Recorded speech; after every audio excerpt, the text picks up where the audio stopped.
Bismillahirrahmanirrahim.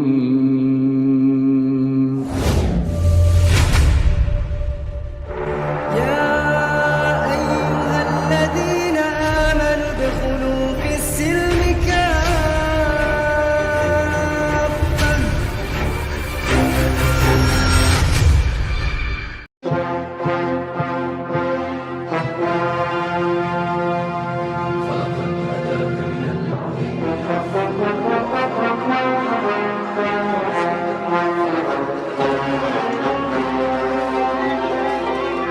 Apa kabarnya Pak? Iya, alhamdulillah sehat-sehat. Jangan pakai bahasa itu. Nanti kami nanti Muslim demo itu di bawah. Oh gitu ya. Aku pikir sudah bahasa Indonesia itu. Sudah umum. Enak aja ganti-ganti. Emang ya kalian tuh suka merubah peradaban deh.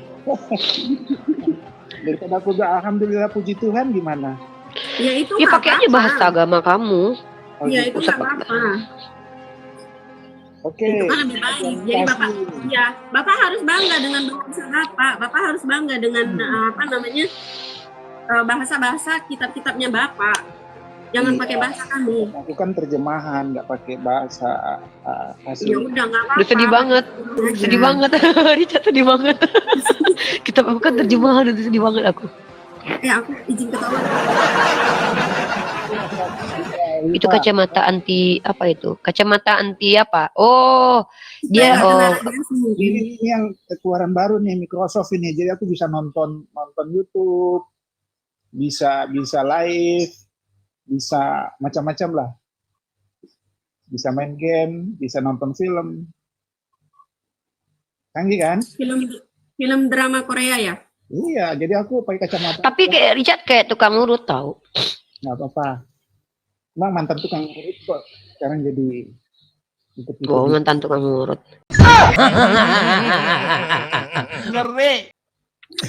Ya Richard, kita bahas ajaran kasih nih.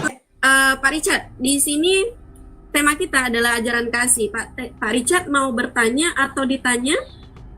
Aku jelasin dulu dari sisi Kristen ya tentang kasih ya. Baik, silakan. Tentang kasih. Tadi kan Indonesia kan udah. Menanggapi terkait tema ya, silakan. Ya, aku menanggapi. Jadi kalau kasih dalam Kristen itu sudah jelas di Alkitab dikatakan di Matius itu ya.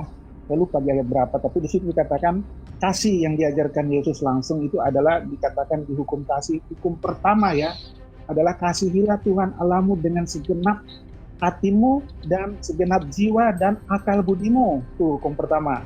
Hukum kedua adalah kasihilah sesamamu ya seperti engkau mengasihi dirimu sendiri. Ya, jadi sesama. Jadi ke atas ke Bapa pencipta dan kepada sesama kita.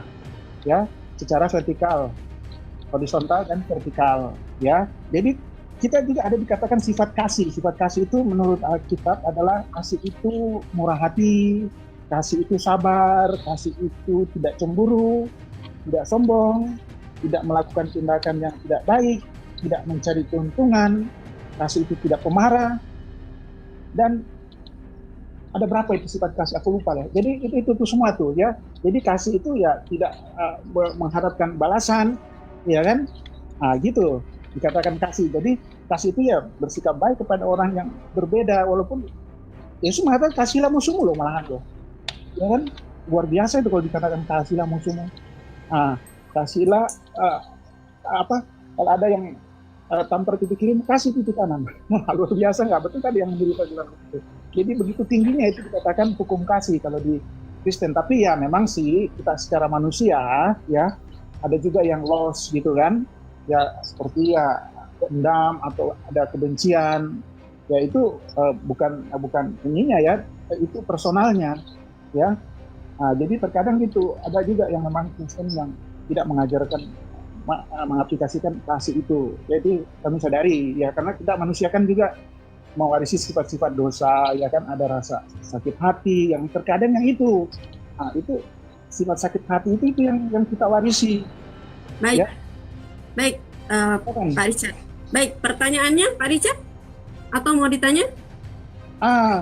Ini berkenan dengan ini nih. Kita kan lagi ada kasus nih, kasus Ratu. Oh enggak, itu berarti di luar dari tema. Tidak saya izinkan untuk terkait hal itu. Iya. Kita khusus tema saja di sini. Oh ya udah nggak apa-apa. Ya jadi itulah. Jadi kasih itu ya tidak menghujat, tidak menghina, ya santun, bersikap santun, itulah yang diajarkan Yesus. Kasih. Kira-kira seperti itu dulu. Silakan. Udah. Pertama adalah saya meminta penjelasan tentang ajaran kasih di Kristen. Lalu Pak Richard menjelaskan beberapa poin. Yang pertama adalah Pak Richard mengatakan Kristen diajarkan mengasihi Tuhan Allah. Betul? Betul. Oke. Saya akan bawa satu ayat untuk ditanggapi, ya. Yohanes pasal 8, ya. Silakan dibuka kalau punya Bible untuk mengkonfirmasi apa yang saya baca itu betul, tidak saya potong, tidak saya penggal. Yohanes pasal ke-8 di perikopnya ini di ayat ke-44. Kalau kita buka semua perikopnya itu tentang keturunan Abraham yang tidak berasal dari Allah. Keturunan Abraham yang tidak berasal dari Allah. Ini perkara mengasihi ya, karena saya ada tadi yang saya ingin tanggapi itu saya catatkan di sini ya, saya coba catat. Pertama, kata Pak Richard, mengasihi itu kasihi Tuhanmu. Kasihi Tuhanmu. Oke. Kedua, kasihi sesamamu seperti mengasihi dirimu. Yang ketiga, kasih itu tidak, tadi katanya tidak menghujat, tidak memaki, tidak marah-marah, ya. Ini ya. Jadi 3 ini yang mau saya bahas. Nah, pertama kasihi Tuhanmu. Dalam Yohanes, dengarkan saya Pak Richard baik-baik. Ini premisnya adalah tentang mempertanyakan kasihi Tuhan Allahmu. Dalam kitab Anda Yohanes pasal ke-8 nomor 48 saya bacakan. Orang-orang Yahudi menjawab Yesus, bukankah benar kalau kami katakan bahwa engkau orang Samaria dan kerasukan setan? Di sini orang Yahudi menuduh Yesus sebagai orang Samaria yang kerasukan setan. Jawab Yesus, aku tidak kerasukan setan, tapi aku menghormati Bapakku dan kamu tidak menghormati aku. Tetapi aku tidak mencari hormat bagiku, dan satu yang mencarinya dan dia juga yang menghakimi. Di sini dikatakan bukan Yesus yang mencari hormat, tapi ada satu yang mencari hormat. Ya, dan dialah yang menghakimi. Ya, itu. Aku berkata kepadamu, bukan itu poin yang saya bahas, saya hanya menekankan itu untuk orang Kristen yang di bawah, ya. Aku berkata kepadamu, sesungguhnya barang siapa menuruti firmanku, ia tidak akan mengalami maut sampai selama-lamanya. Kata orang-orang Yahudi kepadanya, sekarang kami tahu bahwa engkau kerasukan setan, sebab Abraham telah mati dan demikian juga nabi-nabi, namun engkau berkata, barang siapa menuruti firmanku, ia tidak akan mengalami maut selama-lamanya. Adakah engkau lebih besar daripada Abraham yang telah mati? Ya, kita baca di saya naik ke atas dulu. Saya melangkaui ayat yang di atas ya. Perikopnya adalah tentang keturunan Abraham yang tidak berasal dari Allah. Ayat ke-41 aja saya baca. Sebentar, ini Yohanes 8 ayat 44 tadi ya? Oh, enggak. Saya di 40 dulu. Biar kita nggak potong-potong ayat ya. Iya, Yohanes 8 ayat 40. Ya. Tetapi yang kamu nih. Di ayat 37 aja dulu, itu awal perikop. Biar kita sistematik sesuai dengan kaidah keilmuan di Kristen. Ya. Biar kita ajarkan orang Kristen caranya diskusi yang baik dan benar itu seperti apa. Enggak potong-potong ayat katanya kan? Ya udah, kita enggak potong-potong ayat. Udah. Keturunan Abraham yang tidak berasal dari Allah. Apa kata Yesus? Aku tahu bahwa kamu adalah keturunan Abraham, tapi kamu berusaha untuk membunuh aku, karena firmanku tidak beroleh tempat di kamu. Apa yang kulihat pada Bapa, itulah yang kukatakan, dan demikian juga kamu perbuat tentang apa yang kamu dengar dari Bapamu. Jawab mereka kepadanya, Bapa kami ialah Abraham. Kata Yesus kepada mereka, jikalau sekiranya kamu anak-anak Abraham, tentulah kamu mengerjakan pekerjaan yang dikerjakan oleh Abraham. Yesus bilang sama orang Yahudi ini. Tetapi yang kamu kerjakan ialah berusaha membunuh aku. Aku seorang yang mengatakan kebenaran kepadamu, yaitu kebenaran yang kudengar dari Allah. Pekerjaan yang demikian tidak dikerjakan oleh Abraham. Kamu mengerjakan pekerjaan bapamu sendiri. Jawab mereka, kami tidak dilahirkan dari zina. Dalam Islam, Yesus dituduh oleh orang Yahudi sebagai anak hasil dari zina. Bapa kami satu, yaitu Allah. Kata Yesus kepada mereka, jikalau Allah adalah Bapamu, kamu akan mengasihi aku. Ini sesuai dengan tema kita ya, mengasihi Allah, mengasihi Tuhan kalian. Di sini dikatakan, kalau kalian adalah Allahnya Bapa, kata Yesus, tentu kalian akan mengasihi Yesus. Sebab aku keluar dan datang dari Allah, dan aku datang bukan atas kehendakku sendiri. Jadi saya bingung nih kalau dia bilang kalau Yesus itu datang untuk dari kehendaknya sendiri. Melainkan dialah yang mengutus aku. Apakah sebabnya kamu tidak mengerti bahasaku? Sebab kamu tidak dapat menangkap firmanku. Iblislah yang menjadi bapakmu. Dikata Yesus. Ya. Siapa yang berbapakkan iblis menurut Yesus? Dalam ayat yang saya bacakan tadi adalah orang-orang yang berusaha untuk membunuh dia. Anda sepakat tidak? Gimana, sepakat apa? Ini Menurut ayat yang saya baca tadi, menurut Yesus, yang menyembah kepada iblis, yang memiliki bapaknya adalah iblis, adalah orang yang berusaha untuk membunuh Yesus. Anda sepakat atau tidak dengan saya? dikatakan di situ ya, di ayat 4 ya. Iblislah yang menjadi bapamu dan engkau ingin melakukan keinginan bapamu. Ia adalah pembunuh sejak semula, ia tidak hubungan dengan kebenaran sebab di dalam dia tidak ada kebenaran. Apabila ia berdusta, maka ia akan berkata-kata menurut keinginannya sendiri, karena dia adalah seorang pendusta dan bapak segala pendusta. Ya. Ya. Di atasnya tadi, kata Yesus kepada orang Yahudi, kalian melakukan keinginan bapak kalian. Kalian berusaha membunuh aku. Sementara kalau kalian anaknya Abraham, kalian tidak akan pernah melakukan itu. Baca di ayat pertama, makanya saya bacakan dari ayat ke-37, Pak. Biar Anda paham. Nah, Anda sepakat tidak? Orang yang berusaha membunuh Yesus pada zaman Yesus hidup itu bapaknya adalah iblis. Benar nggak? Benar, ini Yesus mengatakan. Iblis yang menjadi bapaknya. Keren. Artinya, kalau benar-benar memiliki Tuhan semesta alam, bapaknya, orang-orang ini pasti akan mengasihi Yesus. Tidak akan berniat membunuh Yesus. Betul? Iya, betul. Ada beberapa pertanyaan yang silakan dijawab. Yang pertama, siapa sajakah yang menginginkan kematian Yesus? Yang kedua, perhatikan teman-teman. Ketika pembunuh Yesus saja bapaknya adalah iblis, pertanyaan saya, bagaimana dengan orang-orang yang menikmati kematian Yesus? Apakah bapaknya Tuhan atau iblis? Silakan dijawab, saya tunggu jawabannya. Terima kasih. Oke, aku tafsir aja dulu ini yang ayat 4-4-nya ya. Ya, ayat 4-4-nya, iblislah yang menjadi bapamu. Setan adalah bapak dari segala dusta, ya. Artinya dia adalah ahli dalam ya berbohong. Setan itu, iblis itu kan penipu, pembohong, ya. Dan banyak ya anak-anak Tuhan ya yang jadi pengikutnya, ya, yang sebagai pengikutnya iblis, ya. Karena iblis itu adalah penipu, ya. Nah, di situ dia berdusta, ya.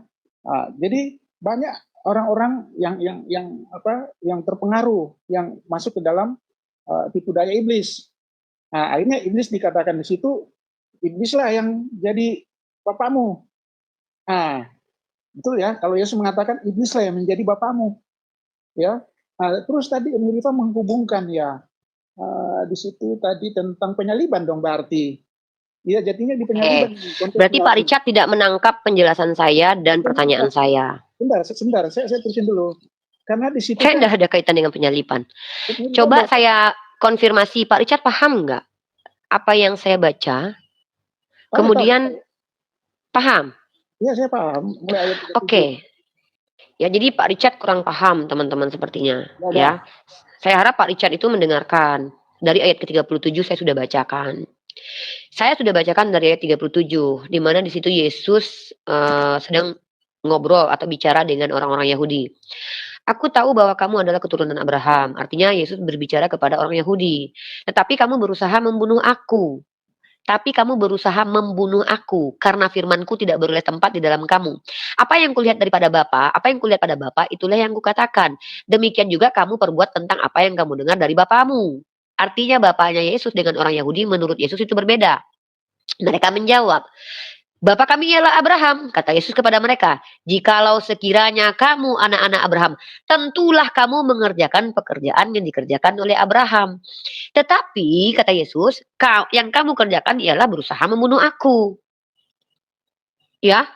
tahu. Aku seorang yang mengatakan kebenaran kepadamu, yaitu kebenaran yang kudengarkan dari Allah. Pekerjaan yang demikian tidak dikerjakan oleh Abraham. Berniat membunuh Abraham itu bukan pekerjaan Abraham dan bapaknya Abraham atau Tuhan, bukan. Kamu, orang yang ingin membunuh Yesus itu, kata Yesus, Kamu mengerjakan pekerjaan bapakmu sendiri. Jawab mereka, kami tidak dilahirkan dari zina. Bapak kami yaitu Allah. Kata Yesus kepada mereka, jikalau Allah adalah bapakmu, kamu akan mengasihi aku. Jadi orang-orang yang mengasihi Yesus itu dipastikan adalah orang-orang yang bertuhankan kepada Tuhannya Abraham. Pahami itu dulu. Sepakat tidak? Orang yang betul-betul mengasihi Yesus adalah orang-orang yang betul ya. Oke, terima kasih. Artinya orang-orang yang mengasihi Yesus, kata Yesus, Allah, jikalau Allah adalah Bapamu, kamu akan mengasihi aku. Betul. Ya, nah, sebab aku keluar dan datang dari Allah dan aku datang bukan atas kehendakku sendiri, melainkan Dialah yang mengutus aku. Apakah sebabnya kamu tidak mengerti bahasaku? Sebab kamu tidak dapat menangkap firmanku. Iblislah yang menjadi bapakmu dan kamu ingin melakukan keinginan-keinginan bapakmu. Salah satunya apa? Ingin membunuh Yesus. Maka Anda sepakat tidak dengan saya kalau saya memahami ayat ini bahwa menurut ayat ini orang yang ingin membunuh Yesus bapaknya adalah iblis. Silakan. Sepakat. Oke, nah, maka pertanyaan saya adalah, ketika menurut Yesus, orang yang ingin membunuh dia, bapaknya adalah iblis, bagaimana pendapat Anda dengan orang-orang yang menikmati kematian Yesus? Bapaknya iblis atau Tuhan? Oh gitu. Yang kedua, siapakah yang menginginkan kematian Yesus selain iblis? Silahkan dijawab. Terima kasih. Oke, saya jawab ya. Tentang kematian Yesus di kayu salib ya. Ya, kematian Yesus di kayu salib itu adalah karya Allah sendiri, karya Bapa. Ya. Jadi itu memang dikatakan di situ karena begitu besar kasih Allah kepada dunia ini sehingga Ia mengaruniakan Anaknya yang tunggal supaya setiap orang percaya kepadanya memperoleh keselamatan. Ya kan? Jadi memang itu adalah karya Allah sendiri, Bapa sendiri kepada umat yang jatuh dalam dosa. Ya, karya keselamatan yang diberikan Bapa kepada kita orang yang berdosa. Terus kalau begitu, siapa yang menginginkan iblis? Iblis kan juga dikatakan di situ ya. Iblis juga punya ikut andil di dalam kematian Yesus, betul kan? Karena dikatakan di situ, kalau kamu keturunan Abraham ya pasti kamu melakukan apa yang dilakukan Abraham, ya kan? Tapi ini di ayat 44 sebaliknya, dikatakan iblislah yang jadi bapamu. Betul kan? Yang jadi pertanyaannya Uniriva ya? Betul. Jadi gini, memang dalam karya Allah itu, iblis juga ya, Tuhan mengizinkan iblis masuk dalam situasi seperti itu, ya kan? Jadi seperti gini, seperti drama gitulah ya istilahnya ya. Konslet otaknya. Ya, jadi memang Tuhan punya rencana sebagai karya Dia, ya. Iblis juga diberi kesempatan lah istilah. Ini nih, sorry ya, ini penafsiran ini pribadi saya ya, ya. Jadi iblis juga diberikan juga istilahnya kebebasan, ya, kebebasan untuk kejatuhan kita ke dalam dosa manusia, ya kan? Ya walaupun kita juga sudah sering berdoa dekat dengan Tuhan setia ya terkadang iblis juga pengen merusak hubungan kita dengan Tuhan, yaitu ya dengan menipu, muslihat, ya kan? Karena iblis kan itu penipu, pembohong. Jadi banyak kita anak-anak Tuhan yang akhirnya jatuh ke dalam dosa. Jadi Allah Bapa mengizinkan juga iblis berkarya dalam sorry ya kalau saya bilang itu drama, maaf ya saudara-saudara Kristen ya, tentang kematian Yesus di kayu salib.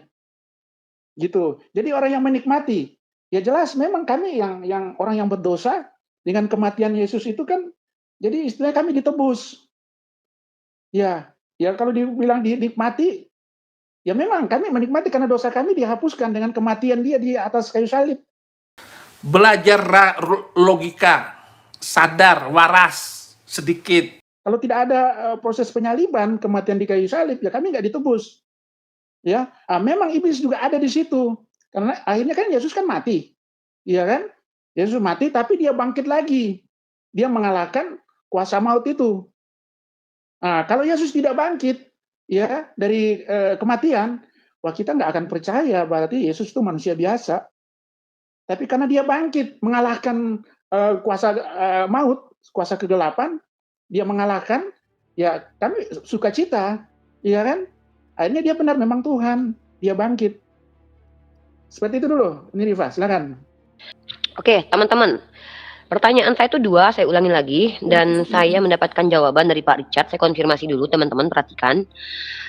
Standing point saya adalah ketika di dalam kitabnya Pak Richard dikatakan orang-orang yang menginginkan kematian Yesus adalah orang-orang yang bapaknya adalah iblis. Artinya itu adalah perbuatan iblis dan Pak Richard sepakat dengan hal itu. Maka tadi saya bertanya, siapa sajakah yang menginginkan kematian Yesus selain iblis? Dengan sangat gamblang Pak Richard menjawab salah satunya adalah Allah Bapa atau Tuhan di perjanjian lama atau Allah Bapa yang adalah pribadi pertama di jajaran Tuhan Tritunggal. Pak Richard mengatakan seperti itu. Jadi ternyata selain iblis yang menginginkan kematian Yesus adalah Allah Bapa. Itu nanti Pak Richard tanggapi. Maka ketika ada Yesus berkata, iblislah yang menjadi bapakmu, yang menginginkan kematian Yesus adalah iblis, yang menjadi pertanyaan kemudian adalah ternyata Bapak keinginannya juga sama dengan iblis. Sama-sama menginginkan kematian Yesus. Clear, terima kasih. Dan yang kedua adalah pertanyaan saya. Ketika orang yang membunuh Yesus saja Bapaknya adalah iblis. Lalu bagaimana dengan orang yang menikmati kematian Yesus yaitu Kristen? Karena Pak Richard mengakui atas drama itu. Pak Richard menggunakan kata-kata drama, teman-teman. Atas drama pembunuhan keji itu yang otaknya ternyata adalah Bapak, eksekutornya Hansip Romawi, atas bantuan Yudas dan iblis, orang Kristen menikmati kematian Yesus. Sementara Yesus berkata, iblislah yang menjadi bapakmu bagi orang-orang yang menginginkan kematian Yesus. Jadi yang benar itu yang mana? Apakah yang menjadi iblis adalah yang menginginkan kematian Yesus dan menikmatinya, atau yang kami Muslim yang tidak menginginkan kematian Yesus dan tidak pernah mau mengatakan bahwa Yesus mati, dihina, dan dinistakan? Silakan dijawab Pak Richard pakai data. Oke, jadi gini, ini Riva. Kan tadi saya sudah katakan ya, tadi ada ayatnya, karena begitu besar kasih Allah kepada dunia ini, sehingga ia mengaruniakan anaknya yang tunggal, itu atas dasar itu. Karena setiap orang yang percaya kepadanya akan memperoleh keselamatan, ya kan? Jadi proses penyaliban itu memang suatu karya Bapa, karya Allah kepada kita, ya, orang yang berdosa. Jadi kedatangan Yesus ke dalam dunia itu, ya itu melalui proses penebusan di kayu salib. Yang menginginkan juga di situ adalah orang Yahudi, ya, orang Yahudi kan melalui proses drama, ya kan? Kalau saya bilang drama. Karena di situ kan ada orang Yahudi yang memang, karena Yesus mengatakan aku dan Bapa adalah satu. Di situ orang Yahudi nggak terima. Jadi dia menyamakan dirinya dengan pencipta. Ya kan? Akhirnya Yesus difitnah, diajukan ke mahkamah agama, ke Pilatus, ya kan? Akhirnya ya melalui proses itu akhirnya kan Yesus disalib. Ya, kami ini orang yang berdosa, ya memang dengan itu memang sudah rencana Tuhan kepada kita umat manusia yang penuh dengan dosa. Jadi ada pertumpahan darah di kayu salib, yaitu Yesus. Di situ kan dikatakan ada si ayatnya itu ya, tunggu di Petrus itu kalau nggak salah. Saya lihat dulu itu tentang Kristus mati. Ada ayat di situ jelas mengatakan ya tentang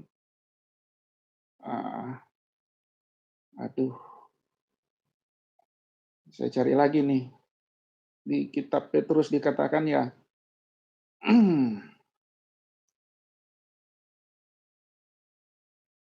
Pak Richard, benar ya, keinginan iblis dengan keinginan Tuhan sama ya, sama-sama ingin Yesus mati ya. Iya, kalau dikatakan secara spesifik begitu. Ya, dan kalian akui ya, karena kalian menikmati kematian Yesus ya.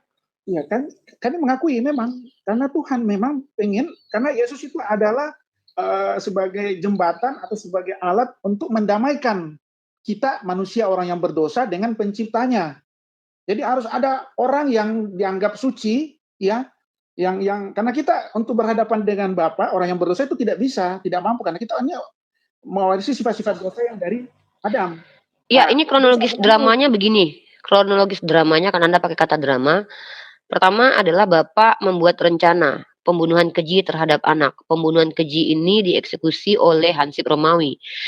Hansip Romawi dibantu oleh iblis dan Yudas. Lalu setelah Yesus mati di tiang salib, yang menikmati kematian itu adalah kalian. Iya, kalau Anda Oh, mengatakan begitu, iya. Karena oke, dengan terima proses kasih. itu, ya apa Luar biasa. penyaliban itu kan kita ditebus dari dosa. Ya, luar biasa. Ini benar kalau menurut Uni, Nah, jadi ini mempertanyakan ajaran kasih, teman-teman. Aku sangat excited dengan Pak Richard yang jujur ya dan tidak kontradiksi dengan konsekuensi logik dari keimanannya bahwa dia sudah mengakui yang punya rencana pembunuhan keji terhadap Yesus itu adalah Allah Bapa, yang eksekutornya Hansip Romawi atas bantuan iblis dan Yudas, yang menikmatinya orang Kristen. Nah, rencana ini demi orang Kristen yang jahat-jahat supaya mereka tertebus. Ya, itu keren banget, tapi nggak masalah, itu kan iman Kristen. Dan masalahnya adalah ketika di dalam kitab kalian disuruh ajaran kasih, kasihilah Tuhan Allahmu dengan segenap akal budinya, di mana letak kasih kalian kepada Yesus ketika kalian menikmati kematian Yesus? Silakan, terima kasih. Jadi gini, sebelum Yesus mati di kayu salib ya, tadi kan saya udah katakan ada pengajaran Yesus mengatakan tentang hukum kasih, kasihlah Tuhan Allahmu dan kasihlah sesamamu. Itu tadi aku udah jelasin tuh ini, ya, termasuk dengan sifat-sifat kasih, yaitu kasih adalah sabar, murah hati, ya, tidak sombong, ya kan, tidak menghujat, tidak menghina, santun, itu kasih loh itu. Nah, malahan musuh dikasihi, iya kan, musuh dikasihi loh. Itu ajaran kasih yang Yesus ajarkan. Nah, kalau berkenan dengan tadi itu konteksnya berbeda loh sebenarnya Uni. Itu tadi proses penyaliban loh. Tidak berhubungan dengan kasih sebenarnya itu. Kalau saya tangkap ya, ini menurut saya ya. Kalau yang tadi yang pertama yang Uni terangkan, yang pertama itu ya itu masuk konsep kasih. Tapi kalau yang proses penyaliban dihubungkan itu agak berbeda kalau menurut saya konteksnya. Karena Uni Rifa bertanya, siapa yang berperan tentang penyaliban? Ya kan, siapa yang menikmati? Nah, itu bukan masuk ke konteks kita ini tentang ajaran kasih. Ini menurut saya ini. Nah, kalau Uni tadi mengatakan tentang wah, kasih cuma mengatakan kasih tapi main report ya kan, main lapor-lapor. Enggak, saya nggak bahas lapor-lapor dan report. Nggak nyambung. Saya bahas agama kasih yang mengatakan, kasihilah Tuhan Allahmu dengan segenap akal budimu. Kalian mengimani Yesus adalah Tuhan Allah kalian. Yang saya tanyakan adalah, ketika yang menjadi iblis menurut Yesus adalah orang yang menginginkan kematian Yesus, tapi kalian justru bukan cuma menginginkan ya, bahkan kalian menikmati kematian Yesus. Itu bukan dalam konteks kasih itu, Bunda. Uni. Yang saya tanyakan itu adalah pijakan agama kasih yang mengajarkan kasihilah Tuhan Allahmu dengan segenap akal budimu. Tapi masalahnya adalah kalian adalah orang-orang yang menikmati kematian Yesus. Kasihnya di mana gitu loh. Kan tadi aku udah bilang nih, itu kematian Yesus di kayu salib itu sudah karya Bapa, karya Allah. Nah itu dia, aku udah tahu kalau Bapak sendiri kan memang merencanakan kematian kejinya Yesus. Orang Romawi menginginkan juga, eksekutornya Hansip Romawi, orang Farisi, mereka melihat bersama-sama, mereka kan menangkap ada 3 kelompok yang bersama Yudas. Orang Farisi, orang Romawi, sama orang-orang imam-imam Yahudi. Mereka semua ingin menangkap Yesus. Yang membantu penangkapan siapa? Iblis dan juga Yudas. Nah, mereka kan menginginkan kematian Yesus tuh, Tuhan kalian, Hansip Romawi, Iblis, Yudas, mereka bersekongkol semua untuk kematian Yesus. Nah, mereka bersekongkol menginginkan kematian Yesus, kalian menikmati kematian Yesus, gitu. Iya, karena kematian Yesus itu Ya sudah. Ini. Ya sudah, kalau sudah diakui kita nggak perlu diskusi lagi, Pak. Itu. Kalau aku ya nggak balik tentang bisa? Iya, makanya saya katakan teman-teman perlu diketahui ya, ajaran kasihi musuh ya. Orang Kristen diperintahkan untuk ajaran mengasihi musuh. Ini yang menarik. Ketika Tuhan Allahnya sendiri disuruh untuk kasihi, tapi mereka menikmati kematian Tuhan Allahnya, di sisi lain mereka mengklaim bahwa mereka mengasihi musuh, teman-teman. Ini agak lucu nih. Duh, gimana ya cara jelasinnya? Duh, gimana nih ya? Ya, kenapa begitu? Sini satu ayat saya kasih. Mereka diperintahkan mengasihi musuh. Padahal saya dalam Bible menemukan bahwa iblis itu adalah musuh. Kenapa ketika kalian diperintahkan mengasihi Tuhan kalian, tapi kalian menikmati kematiannya, tapi kalian malah mengklaim mengasihi musuh, sementara musuh adalah iblis? Pertanyaan saya, kok perlu banget ya sama iblis? Kematian Yesus juga barengan sama iblis, dibantu iblis. Kemudian sama Yesus begitu jahatnya menikmati kematian Yesus, tapi justru kepada orang-orang jahat yang bersama iblis malah dikasihi. Saya bingung, ini ajarannya kok malah pro kepada para penjahat dan iblis gitu. Silakan Pak, mungkin bantah saja kalau saya salah ya. Oke, kata kasihilah musuhmu. Itu kasihlah musuhmu itu berarti tidak ini juga termasuk dikatakan iblis. Dalam arti ini kita manusia sesama kita ini, ya. Ada saudara kita yang punya rasa benci kepada kita, ya kan? Rasa akar pahit, tidak senang kepada kita, itulah yang dianggap dikatakan ya sebagai musuh. Ini tidak bisa diartikan juga sebagai iblis.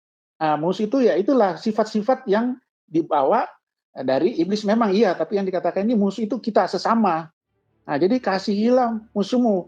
Karena musuh itu kan kita walaupun dia jahat kepada kita, tapi kami mengasihi dia, mendoakan dia, kan akhirnya orang itu kan bisa jadi bisa jadi baik, bisa sadar Tuhan kasih hidayah. Itu maksudnya. Tidak melulu harus dikatakan wah itu iblis, itu musuh, enggak. Gitu, itu sesama itu yang dikatakan kasihilah musuhmu, bukan konteksnya iblis. Karena kalau iblis kan memang sudah bapak dari segala kejahatan. Kalau kita sesama manusia kan masih bisa sadar, ya kan, bisa kembali akhirnya dia bertobat, ya kan, dia bisa mendapat hidayah, kan gitu. Itu nggak dikatakan kasihilah iblis, bukan. Kan gitu nih. Iblis musuh kalian bukan?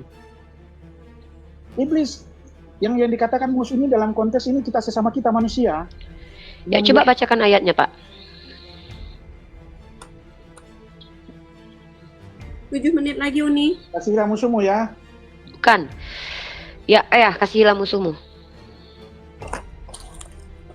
Nah, ini ada ayatnya nih ya. Di sini di Matius 5 ayat 44. Kasihilah musuhmu dan berbuatlah baik kepada mereka adalah bagian dari pengajaran. Kasihilah musuhmu. Ya. Kasihilah musuhmu dan berdoalah bagi mereka yang menganiaya kamu. Ini menyangkut hubungan kita sesama ini yang dikatakan di situ, bukan iblisnya langsung. Nambahi firman Bapak ya, tapi nggak apa-apa lah, itu urusan Bapak. Itu eksegesis ya. Ya jelas ini dikatakan nih, karena berdoalah bagi mereka. Kalau iblis mau didoakan, ini menuju kepada manusia ini, sesama ini, ayat ini. Di mananya? Ibrani 5 nomor 7. Ibrani 5 nomor 7. Ya, 5 ayat 44. Enggak, saya lagi baca itu. Lagi baca ayat dari Pak Turiman. Di Lukas 6 ayat 35. Tetapi kamu kasihilah musuhmu, berbuatlah baik kepada mereka. Nah, kasihilah musuhmu. Nah, iblis musuh enggak, saya tanya, iblis musuh Bapak enggak? Ini bukan dalam konteks iblis ini dalam konteks manusia sesama. Oke, para koruptor itu musuh Bapak enggak? Gini. Gini. Ya jelas perbuatannya itu musuh, tapi orangnya bukan. Berarti para koruptor itu harus dikasihi. Ya kita kasihi dia, kita. Waras sedikit dong. Dikasihi dalam arti. Ya bukan kita menyetujui perbuatannya, tapi orangnya kita. Enggak, saya mengasihi dengan menyetujui perbuatan itu beda. Bapak mengasihi para koruptor enggak? Itu aja. Kalau dikatakan kasihilah koruptor itu kan perbuatannya.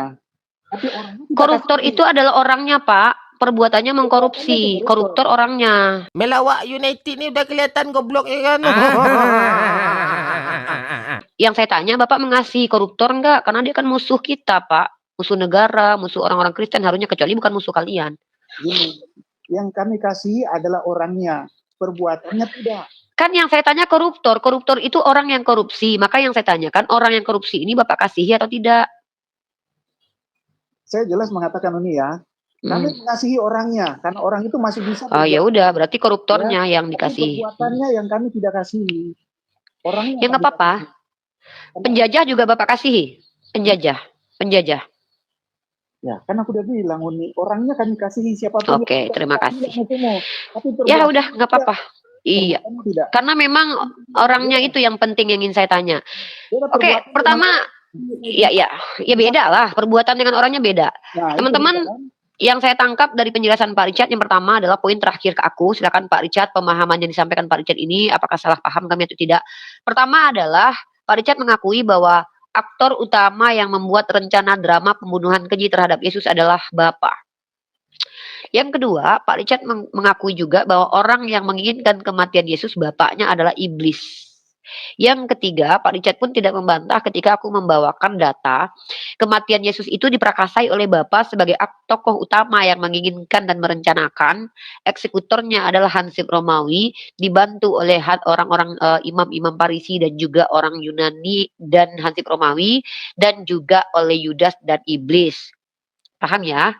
Dan yang menjadi tokoh utama sentral yang merencanakan itu adalah Allah Bapa, Tuhannya, Allahnya Yesus, Bapaknya Yesus. Dan yang menikmati kematian Yesus yang keji itu adalah orang Kristen, itu tidak dibantah juga sama Pak Richard. Dan lebih lanjut lagi adalah di Kristen mereka diajarkan mengasihi musuh, diantaranya koruptor, penjahat, pembunuh, kang Sodom, dan para pelaku kejahatan lainnya. Mereka dikasihi, orangnya dikasihi ya guys, dikasihi. Soraklah, haleluya, segala puji syukur hanya bagimu Tuhan. Hancur ini bangsa kalau begini terus. Dan menariknya teman-teman, ajaran ini diimplementasikan di Vatikan. Karena di Vatikan tidak ada penjara, ya. Tapi konsekuensi yang terjadi adalah ini teman-teman.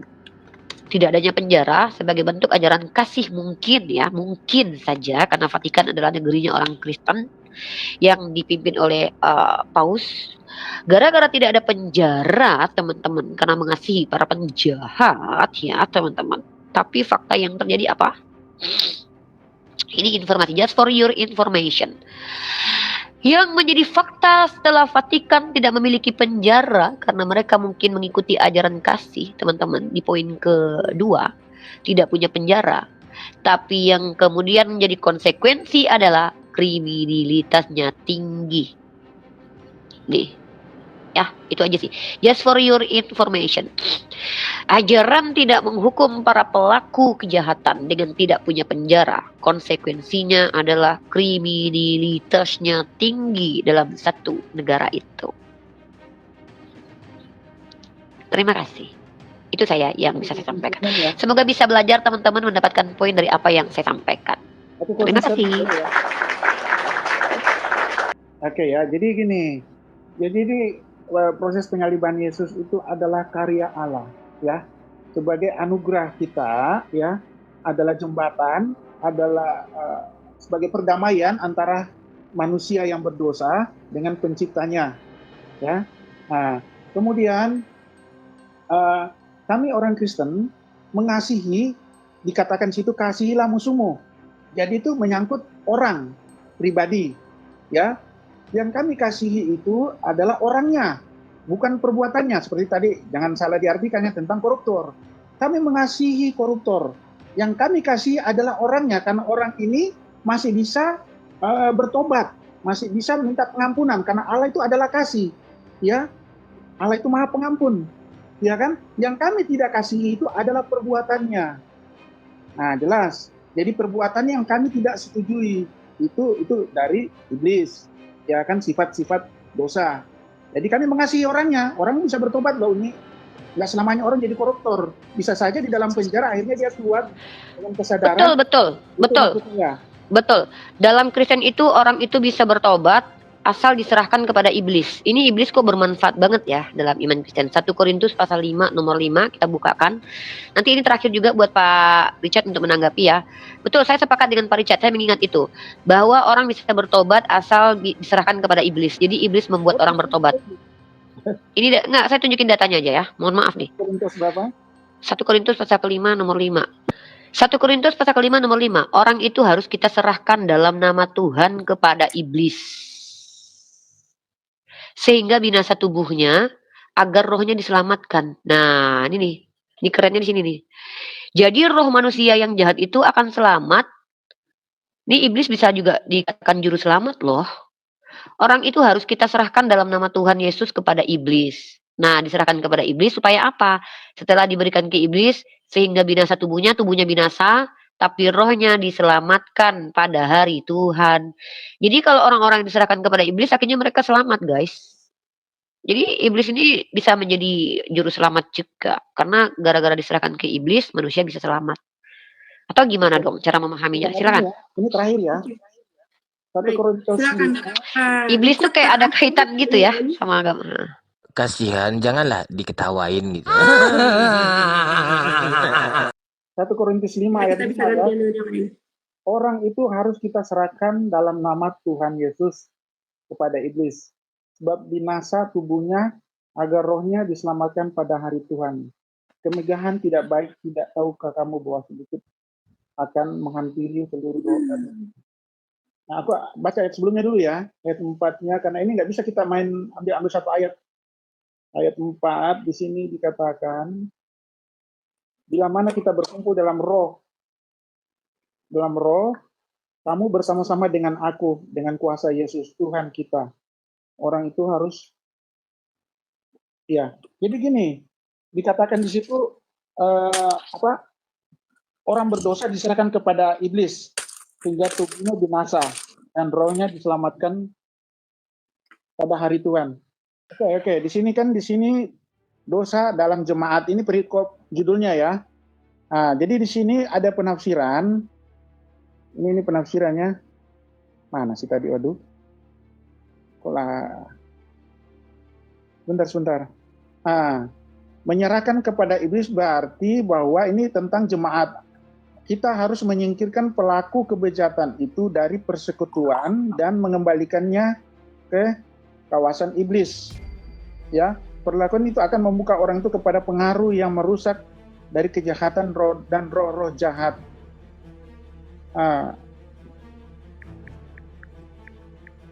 Jadi di situ dikatakan tindakan yang sama dilakukan oleh gereja mengusahakan keselamatan bagi orang yang telah meninggalkan kehidupan kekristenan, kembali kepada dunia yang penuh dengan kesesatan.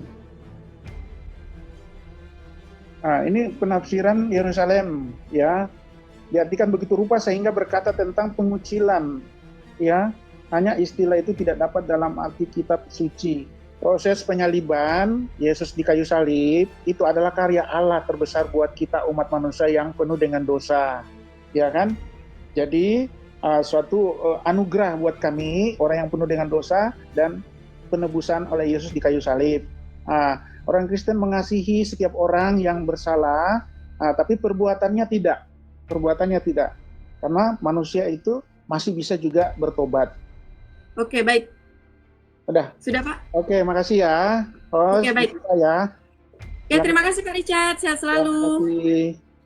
Mengutip perkataan Pak Richard, karya terbesarnya Tuhannya umat Kristen adalah karya besar, yaitu rencana pembunuhan yang tragis terhadap anak manusia bernama Yesus yang baik dan benar di tiang salib. Eksekutornya Hansip Romawi dibantu oleh orang Farisi, Saduki, sesat, dan imam-imam Yahudi, iblis beserta Yudas. Dan karya terbesar Tuhannya orang Kristen ini dinikmati oleh orang Kristen. Padahal Yesus mengatakan, iblislah yang menjadi bapakmu karena kamu ingin membunuh aku. Begitu. Terima kasih.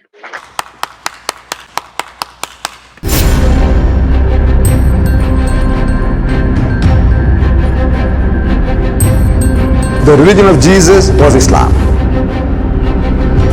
Because with Allah, there is only one religion. He says, Inna dina indallahi al-Islam.